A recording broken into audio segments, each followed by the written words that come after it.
Hello, we're here with One Last Breath. We're here with John Hawk, the Board of Supervisors from Imperial County, a small county in the southwestern part of California in the United States.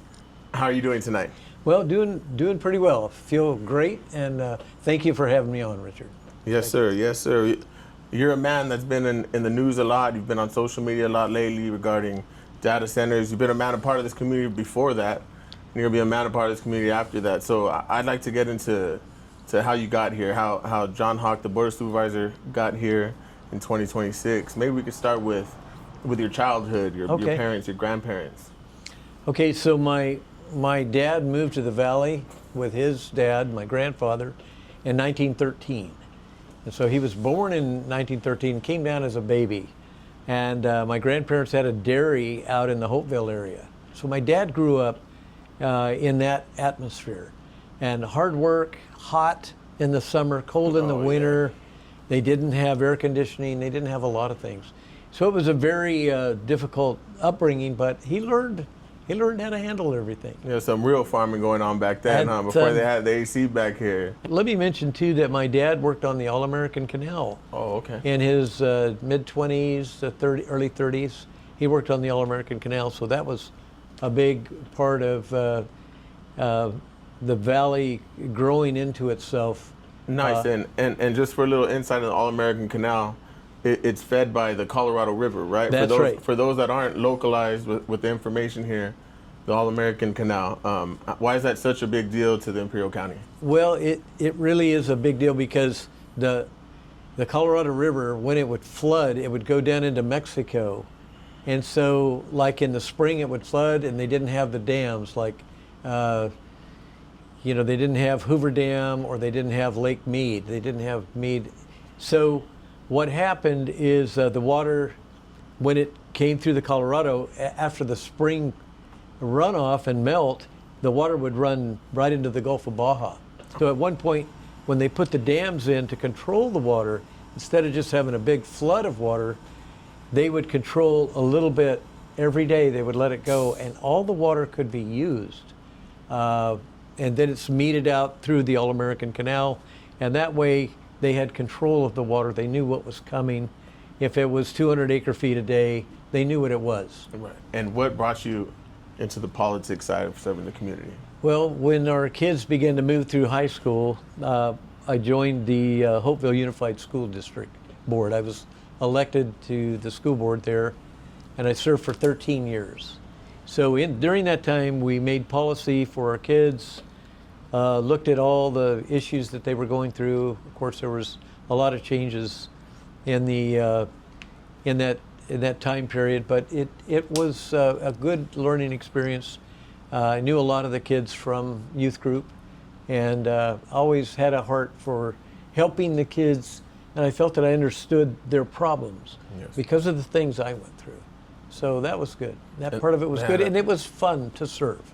That's awesome. You always got to be able to identify. You know, when you're with people and you're down here at the level with them, you're looking eye to eye. That's huge. You know, and you feel that empathy for people. You know what they're going through. It's not just somebody reading from a book or making a decision from somewhere down there where they've never gone down with the people. So I love that. You know, and you feel it. And youth they always have questions and issues. So, I felt like I could relate to their issues, their problems. They'd say, "Oh, this girl doesn't like me." I said, "You don't need girls right now. You're gonna have a lifetime of them later. So calm down, calmado, man. Come on." Man, that's funny. It sounds like my youth leaders. When I was in church, you guys probably all had the same message, Shout out to Gerard, Lucio, Jesse Montano, all you guys that took care of us in our church, and we were small, so I know exactly how important those figures are when you're growing up, So I grew up in a single mother household myself, so I had strong men from my community that stepped in to be sort of that father figure for us, whether they're from the church, whether they're coaches in the street. So, John, you're a part of the Hopeville Unified School District for how long? 13 years. 13 years. Yeah. And what was the transition like from there to District 5 Board of Supervisor? Well, through that whole time, I kept my farming business, and so we took a couple of years off, and I was a little bit frustrated with issues within the county. And so in 2022, I decided to take a look at the supervisors and what was happening, issues that were going on, land issues.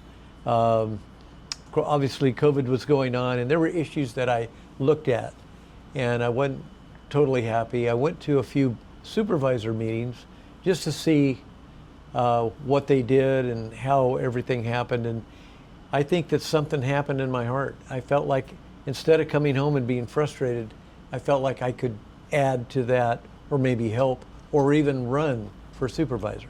So I had mixed emotions. I didn't know whether I should or not. And we thought about it a lot, prayed about it, and decided to run in the latter part of 2022. So we ran for that seat and put a team together and began to ask questions and decided to run. The incumbent there was Ray Castillo, and a friend of mine, and he wasn't sure that he was going to run. He had spent 3 terms, and he thought maybe he would, do another term, or maybe he would just retire. So I threw my hat in the ring, and Ray threw his hat in, and I called him up. I said, Ray, I didn't know you were running. And he said, yeah, I decided to run. And so I said, look, we're going to have a good campaign. We want to be friends through this campaign. So I'm not running against you. I'm running for the position. And it was awesome. We maintained our friendship. We had a very cordial debate. We had a debate, and it was good. And in the end, I felt like it would be difficult for me to win, but it worked out that way. Nice. And you secured a seat. I did. You secured a seat as the 5th District Board of Supervisors. Yes. And that's awesome that you ran against a pal of yours. Right now with the climate, with politics. Yes. I mean, nationally, at the state level, even locally, you see, with our last, the primaries, it got a little, out of control. Yes. We'll say that. You got some people that want to be celebrities. You got some people that, disrespect each other. But you got to remember that when you get that seat in the office, you're going to be working with people, for people. So, John, the hottest topic right now in the Imperial County, probably across the nation, is data centers. Yeah. We want to hear what happened. When we investigated the moratorium, we realized that we could stop and say, time out. Let's look at this. Let's study it. And remember, Richard, we went back. This thing was handed to us. We didn't pursue it. Mm-hmm. We weren't asking for a data center. But we all came to a point where we understand if we have a moratorium, which the county board supported 5-0, 5 votes, to have a moratorium, stop everything, stop the permitting process and everything. Stop and let's look and investigate. The way you guys created that subcommittee to look at the data center, and that shows, John, where your heart is. Your heart is with the people, and it's always been with the people. But more important than just a data center is industry. We want industry to come in. We've got some wonderful companies. We've got One World Beef that hires 500 to 600 people. Yes. What if we lost them? Yeah. That would be huge. What about U.S. Gypsum out here that hires 400 people?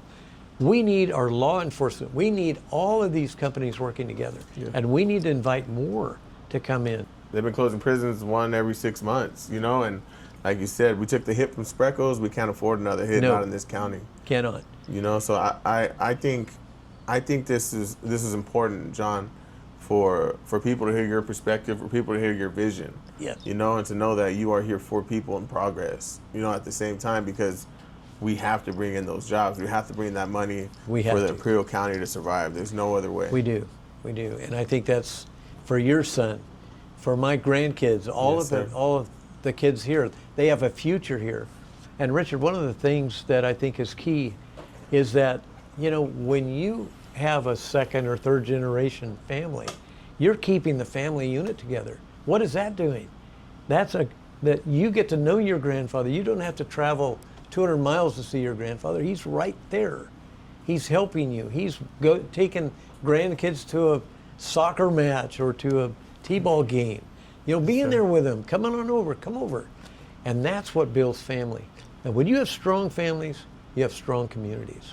Yes, sir. And vice versa. Strong communities make strong families. And that's what makes the fabric. I think that's what makes our county unique and a wonderful place to raise your family. Yes. But we've got to have industry. We've got to have jobs.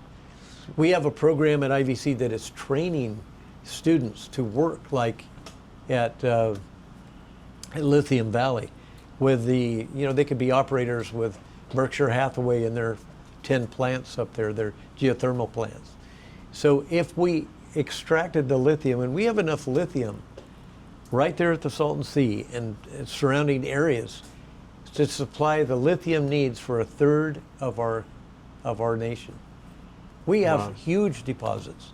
We need to go after them, and we need to understand that they have to be environmentally sound. The environmental movement can stop the progress of what's happening. And that's why a company like Berkshire Hathaway said, you know what, we're not sure we're going to invest more in the valley. We may want to move to Utah or Nevada. And we said, no, stay here, invest here in our country, in our county. And that's what we need. We need to keep everything in a balance. If we could get industry to invest in our county, then all of a sudden we would look at all the things that we could do with the money. Our county needs the money. We need to pay our employees at the county. And when you say bring in industry, it's so we can tax those companies so we can get the money so our county can benefit from them using our land. Yes. We don't want to just let people come in and rape our land without getting something on the back end. You know, our people have to benefit from it. Yes. When I was younger and my ideas were different, I couldn't see past this Friday, but one of my biggest fears is my son leaving, going to school and never coming back because he falls in love with what he does there. And man, God bless him, if when he becomes successful, but I'd love my son to be here and be successful with me. Yes. I'd love to be able to drive down the street and call my son and, hey, let's go to La Fonda, let's go grab some breakfast or something, and go to his baseball games. Yeah, and go to his kids' baseball games. And that's something that that's my goal. And bringing industry, bringing new jobs, bringing money to this valley, because Phoenix, Yuma, us, Palm Desert, everything's booming around us, but it's us. Yes. And it seems that we get tied up in litigation and we start tripping up on ourselves. Yes. I think we've been in the way of developing our community into a powerhouse. And I think the vision that you have of bringing these jobs, of bringing housing and Lithium Valley and responsibly. We need to have an environmental footprint, but not one that stamps out business. Yes. Man, the story is long as time here in the valley. Every time somebody comes and they bring new business, whether it's industry, whether it's something innovative, they always get tied up in litigation, and they end up spending more money fighting with lawyers than getting to build what you want to bring to this valley. So it is easier to go to Arizona, to Mexico, to Utah, to Texas, and man, with you there, John, and the vision you have, I support what you have going on, and I want to thank you for coming on this show. I want to thank you for putting people first. Thank you. And this valley is going to see better days coming soon. One last breath.